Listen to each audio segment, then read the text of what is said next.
Dewan Pers gelar pelatihan dan penyegaran ahli pers 2023 di Makassar. Dewan Pers menggelar pelatihan dan penyegaran ahli pers Dewan Pers tahun 2023 di Hotel Swiss Bell Makassar, Jalan Ujung Pandang No. 8. Agenda ini digelar melihat perkembangan kasus-kasus pers, perubahan peraturan-peraturan terkait pers serta perkembangan teknologi di bidang pers. Sehingga kompetensi para wartawan harus kembali ditingkatkan. Ada 30 peserta yang akan ikut dalam pelatihan. Sejumlah materi pun sudah disusun selaras dengan kebutuhan saat ini.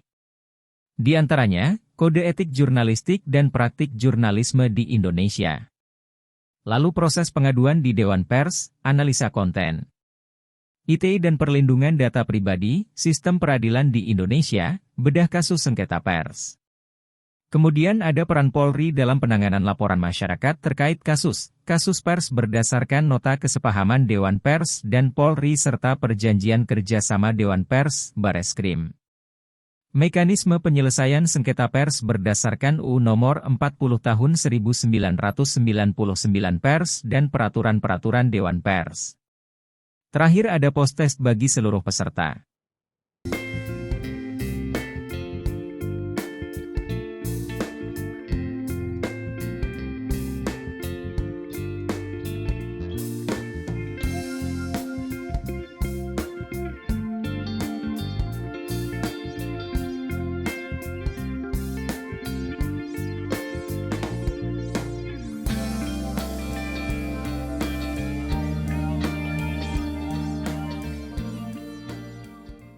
Download Tribun X sekarang, menghadirkan lokal menjadi Indonesia.